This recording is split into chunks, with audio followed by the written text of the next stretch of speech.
Hey everyone, welcome back to my YouTube channel. अगर आपको मेरे वीडियोस पसंद आए तो प्लीज़ एक लाइक, कमेंट और सब्सक्राइब कर जरूर बताना आपको ये कैसा लगा। तो चलिए हम आज का पार्ट स्टार्ट करते हैं। तो पिछले पार्ट में हमने देखा था हमारे जान ने 4 बजे ही, सुबह के 4 बजे ही हमारे ईवो को कॉल कर दिया था, क्योंकि वो 3 दिनों से हमारे ईवो को देखा नहीं है और ना ही उसकी आवाज़ सुनी है। और जैसे ही उसकी रट खत्म हुई, उसने हमारे बोबो को फ़ोन कर दिया था। पर हमारा बोबो सोया हुआ था, क्योंकि 4 बजे यार मॉर्निंग के कोई भी पर्सन सोएगा ही। वहीं हमारा ईबो उस नोटिस भी नहीं करता उस फ़ोन को, और वो कॉल उठाकर अपने स्लीपी आवाज़ में ही कहता है, आप जिस पर्सन से बात करना चाहते हो वो अभी सो रहा है, तो प्लीज़ बाद में कॉल कीजिएगा। ये बोलकर वो सीधा कॉल को डिस्कनेक्ट कर देता है। वहीं ये सुनने के बाद जान के होठों में एक ही स्माइल आ गई थी। हाँ, उसे पता है ईबो सो रहा है, इसीलिए वो कुछ बोलता नहीं और वो भी चुपचाप अपनी आंखें बंद कर लेता है। अब हमें टाइम स्किप करके दिखाया जाता है लैंड मैंशन। सारे लोग ब्रेकफास्ट करने के लिए डाइनिंग टेबल पर बैठे हुए थे। वहीं ईबो भी अपना खाना खा रहा था, तभी उसे अपने फ़ोन में कॉल आता है। उसका फ़ोन बज रहा था, जिसे देखकर हमारा ईबो उस फ़ोन की तरफ नोटिस करता है। वहाँ पर अननोन नंबर था।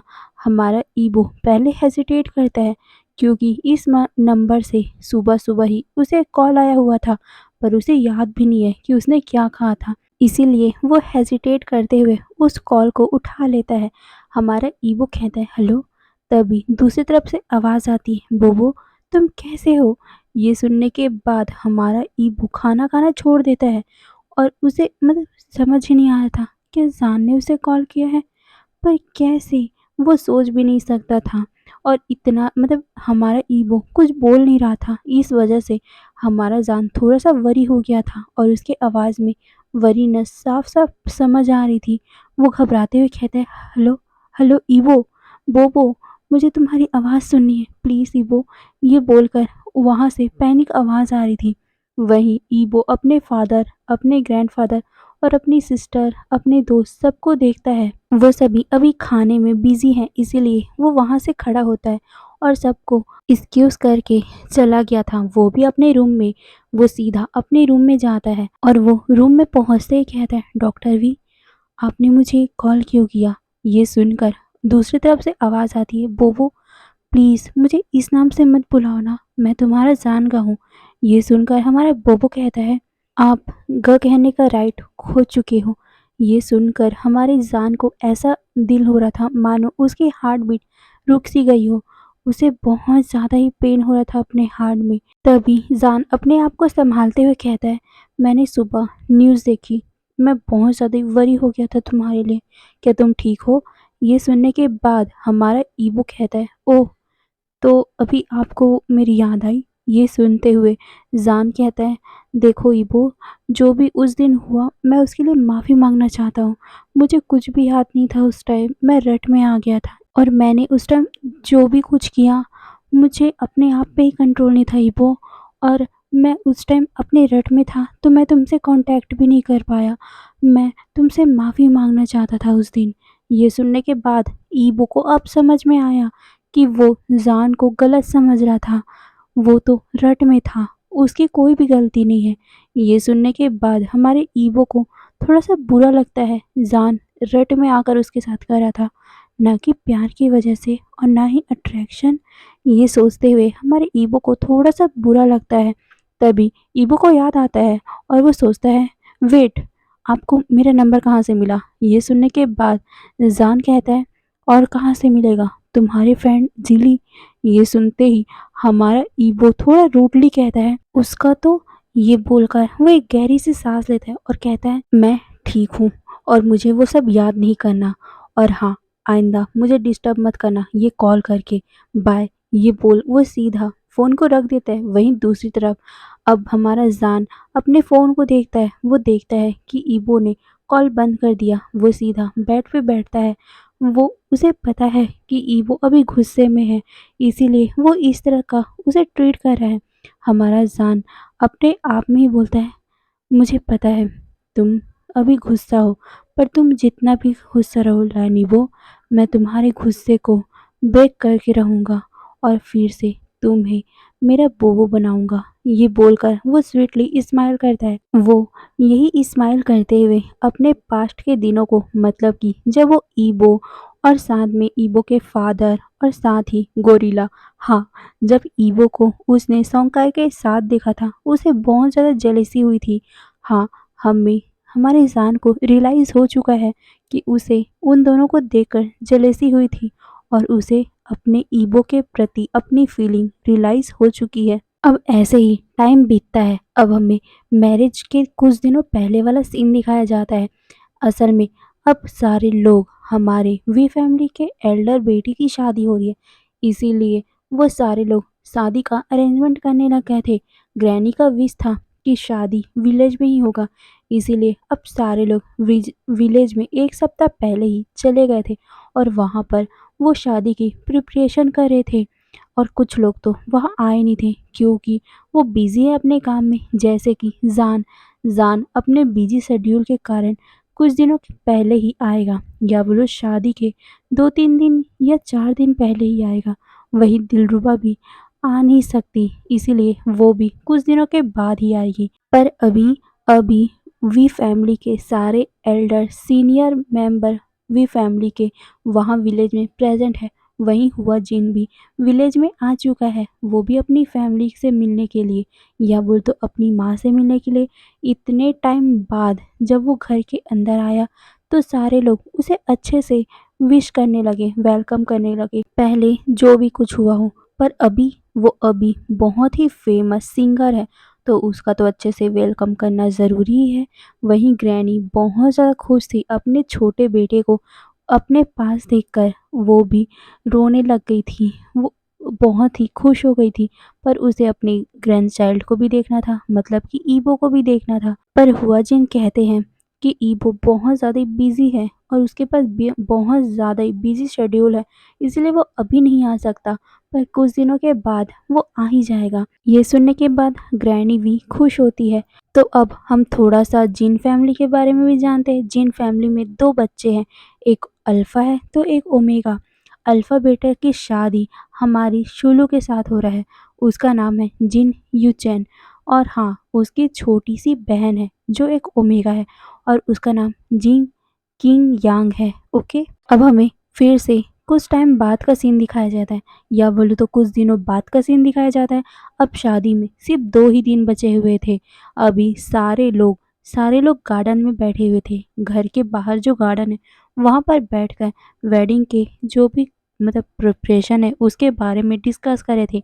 वहीं शुलू और यू चैन, जिस दोनों की शादी हो रही है, वो भी एक दूसरे से थोड़ा सा अलग बैठे हुए हैं। चैंगी भी बिजी है अपने फ़ोन में और वो किसी को टेक्स्ट कर रहा है। वहीं जाओ शू, लू इंजिन, किंग यांग, जो हमारे यू चैन, या बोल तो जिसकी शादी हो रही है, उसकी छोटी सी ओमेगा बहन है, वो बैठे हुए और वो बैठकर बातें कर रहे हैं। वहीं जितने भी एल्डर्स हैं वो थोड़े ही दूर में बैठकर शादी की प्रिपरेशन के लिए बात कर रहे हैं। तभी किंग यांग सडनली बोलती है चैंगी से, ब्रो क्या आप रिलेशनशिप में हो? ये सुनकर हमारा चैंगी जल्दी से अपने फ़ोन को हाइड करते हुए बोलता है, नहीं, मैं अभी भी सिंगल हूँ। ये सुनकर जाओ शू स्मक करते हुए बोलते हैं, हाँ हाँ, वो तो कितना सच है, वो हमें दिख ही रहा है। ये बोलकर वो उसे टीज कर रही थी। हाँ, क्योंकि सबको दिख रहा है कि चैंगी जब से आया है यहाँ, तब से बस वो अपने मोबाइल में ही बिजी है, किसी न किसी को वो टेक्स्ट कर ही रहा है और वो मोबाइल को देखते हुए ही स्माइल किए जा रहा है। वहीं जितने भी लोग वहाँ पर बैठे हुए चैंगी के पास में, वो सब समझ पा रहे हैं, पर कोई भी बोल नहीं पा रहा था। पर जैसे ही किंग यान बोली तो सबको समझ में आ गया कि हमारा चैंगी रिलेशनशिप में है, वो भी किसी के साथ।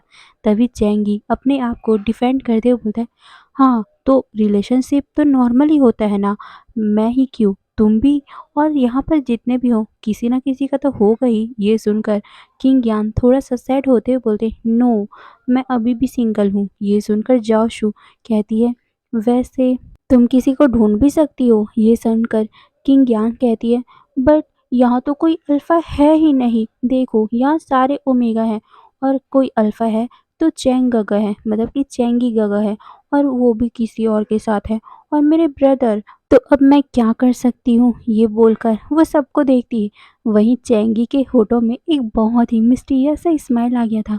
वो कहता है, ओह, तो तुम्हें कोई भी अल्फा यहाँ नहीं दिख रहा है? ऑफ कोर्स यहाँ कोई अल्फा है ही नहीं ना।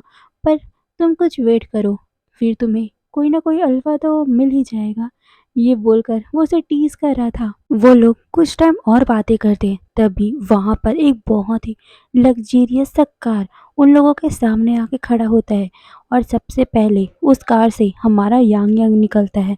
उसे देखकर, मतलब हमारे यांग यांग इतना ज़्यादा हैंडसम है, उसे देखकर किंग यांग बहुत ज़्यादा एक्साइट हो गई थी। वो कहता है, ओ माय गॉड, ये कितना ज़्यादा हैंडसम है। तभी जाओ शू कहती है, ओ, इस अल्फा को मत देखना, ये ऑलरेडी बुक है। हमारी जाओ शू की बात सुनकर सारे लोग, जितने भी, मतलब वहाँ पर 3 लोग थे ना, चैंगी, लुइन जीन और साथ ही किंग यांग, वो सारे हमारी जाओ शू की तरफ देखने लगे। तभी जाओ शू उन लोगों की तरफ देखते हुए बोलते, ब्रदर, आप मुझे ऐसे क्यों देख रहे हो? और वैसे भी मैं आपसे बस कुछ ही महीने की छोटी हूँ। और वैसे आपने ही मुझसे कहा था ना, आपने ही सबको कहा था कि रिलेशनशिप नॉर्मल बात है। तभी लू इंजीन कहती है, बट तुमने हमें कभी नहीं बताया। ये सुनकर जाओशु कहती है, क्योंकि मैं अभी उसके साथ रिलेशन में नहीं हूँ, पर मैं बहुत जल्दी आ जाऊंगी। मैंने उसे कन्फेस नहीं किया है, इसलिए मैंने तुम लोगों को बताया भी नहीं है। ये सुनने के बाद सारे लोग उसकी तरफ देखते हैं और फिर से उस कार से एक बहुत ही हैंडसम सा लड़का फिर से बाहर आता है, जिसे देखकर लुइन जीन कहती है, डॉक्टर जीली, ये बहुत अच्छे हैं और तुम इसे ले सकती हो। ये सुनकर किंग यांग अपने माउथ को फुलाते हुए कहती है, नो, ये भले ही गुड हो, पर ये बहुत ज़्यादा स्टूपिड भी लग रहा है। ये सुन चैंगी थोड़ा सा अननॉय हो गया। वो उन लोगों को देखते हुए कहता है, तुम लोगों की बातें सुनकर लग रहा है कि तुम लोग किसी चीज़ का व्यापार कर रहे हो। तुम किसी को बेच रहे हो क्या? उसके बाद फिर से हमारी जाओ लियांग उस कार से बाहर निकलती है। जाओ शू उसे देखते हुए कहती है, वेल, ये एक बीटा है, पर तुम अभी भी ट्राई कर सकती हो इसके ऊपर। ये सुनते ही चैंगी उन लोगों को वार्निंग देते हुए बोलता है, नो, तुम लोग इसके ऊपर कुछ भी ट्राई नहीं करोगे, क्योंकि ये तुम्हारी फ्यूचर सिस्टर इन लॉ है। ये सुनते ही किंग यांग कहती, OMG, ये लड़की कितनी ज़्यादा लकी है कि आप जैसा लड़का इन्हें मिल रहा है। ये बोल वो फिर से उस कार की तरफ देखते हैं।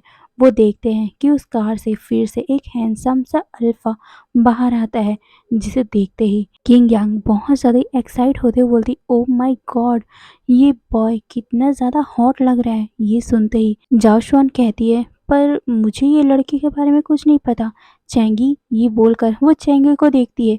वहीं चैंगी भी कहता है, मुझे भी नहीं पता, मैंने भी इस बॉय को कभी लैंड फैमिली में नहीं देखा। ये बोलकर वो भी कंफ्यूज हो रहा था और वो उस बॉय की तरफ ही देख रहा था। उसके बाद फाइनली हमारा वांग, सॉरी, लैन ईबो उस कार से बाहर आता है, जिसे देखकर हमारी किंग यांग बस उसे देखती ही रह गई, क्योंकि कोई भी ओमेगा इतना ज़्यादा हॉट एंड सेक्सी नहीं लगता। ये कितना ज़्यादा ही हैंडसम लग रहा है। इसका कोल्ड सेक्सी लुक किसी को भी मार डालने के लिए काफ़ी है। इसके बाल जो ब्राउन कलर के और जिसमें उसने वाइट कलर का डाई किया हुआ है, उसमें तो हमारा वांग जी, सॉरी, हमारा ईवो बहुत ज़्यादा ही सेक्सी लग रहा है। हाँ, क्यों नहीं लगेगा भला, क्योंकि ये बहुत ही फेमस बिजनेसमैन जो है, और इसे कौन नहीं जानता होगा, ये तो फेमस सिंगर का एक लौता बच्चा जो है। वहीं दूसरी तरफ जो कार से 5 लोग उतरे हुए थे, वो बहुत ही स्वैग से उन लोगों की तरफ आ रहे थे, और उन लोगों को ऐसे आते हुए देखकर सारे लोग बस उसी तरफ ही देख रहे थे।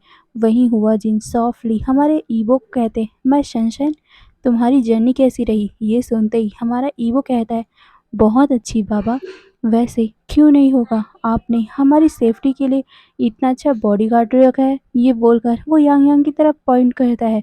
वहीं ग्रैनी वी उन लोगों को देखते हुए बोलती, सनशाइन, कैसे हो तुम?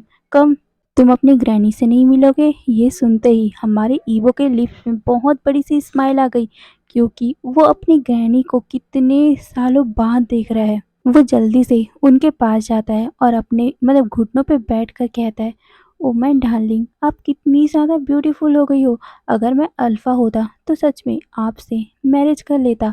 ये सुनने के बाद उसकी ग्रैनी हँसती है और उसके कान को खींचते हुए बोलती है, तुम कितने ज़्यादा नॉटी हो गए हो। ये बोलकर वो उसके कानों को खींचती है। वहीं जैक्सन और डैरेन जो वहाँ पर प्रेज़ेंट थे, वो ईबो को बिहेवियर को देखकर बहुत ज़्यादा सरप्राइज़ हो गए थे, क्योंकि ईबो उनके सामने या बोल तो पहले कितना ज़्यादा हार्श होता था, कितना ज़्यादा कोल्ड बिहेवियर रखता था, पर उन्हें कभी भी हमारा ईबो ऐसा बिल्कुल भी नहीं दिखा। इतना चीयरफुल, इतना ज़्यादा मस्तीखोर, उसने कभी भी नोटिस ही नहीं किया था। वहीं ईबो खड़ा होता है और सबको अपने आप को इंट्रोडक्शन देता है।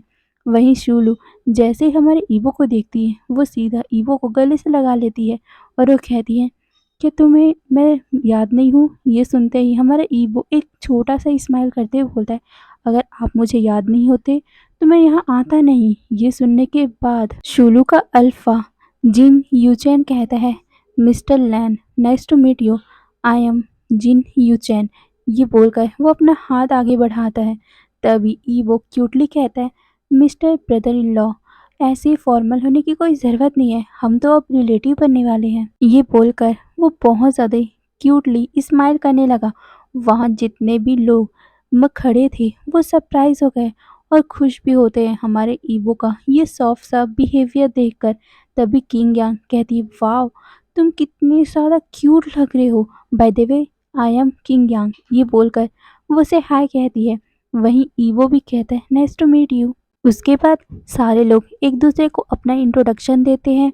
वहीं हमारा ईबो शोंकाय को देखते हुए बोलता है, ये बोलकर वो शोंकाय को इंट्रोडक्शन देते हुए कहता है कि ये मेरा बॉयफ्रेंड है। ये सुनने के बाद सारे लोग सरप्राइज। वहाँ ईबो के फादर, उसकी सीजे, ज़ाओलियांग, शोंकाय, खुद शोंकाय कंफ्यूज था कि ये ईबो ने क्या कह दिया। वहीं उसका बॉडीगार्ड, सारे लोग सरप्राइज हो गए थे कि ईबो ने ये क्या बोल दिया। वहीं क्रिस्टलू वो तो पैनिक ही कर गई थी। आखिर कैसे ईबो के बारे में उसने ये बात पता क्यों नहीं की। वो तो ईबो को अपने सन का ओमेगा बनाना चाहती थी। वो इस ओमेगा को अपने बेटे के लिए चाहती थी। इतना रिच सक्सेसफुल ओमेगा सिर्फ उनके सन के लिए ही हो सकता है। यही सोचते हुए वो अपने मन में सोचती है, मुझे कुछ करना पड़ेगा उससे पहले कि मेरा प्लान खराब हो जाए और बहुत ज़्यादा लेट हो जाए। मैं इस बॉय को अपने प्लान से दूर हटा कर ही रहूँगी। ये बोलकर वो उसे देख रही थी। उसके बाद सारे लोग अपने अपने रूम में जाते हैं रेस्ट करने के लिए। वहीं ईबो पूरे 10 सालों के बाद अपने पुराने रूम में आया था, जिसके बाद उसके आंखों के सामने कितनी सारी मेमोरी आने लग गई थी। उसे इस रूम को देखकर अपनी ओल्ड मेमोरी याद आ रही थी। सब कुछ याद आ रहा था। ये सोचते हुए वो बहुत ज़्यादा खुश भी हो रहा था और बहुत ज़्यादा उदास भी। वहीं वो देखता है कि एक टेबल के पास में उसके जानगा की फ़ोटो रखी हुई है और साथ में उसके बनी का टॉय भी, जिसको उसके जानगा ने दिया हुआ था। पर ईबो एक डीप सा ब्रेथ लेता है और सीधा अपने आप को शांत करके वॉशरूम में फ्रेश होने जाता है, क्योंकि उसे पुरानी बातों को याद ही नहीं करना है।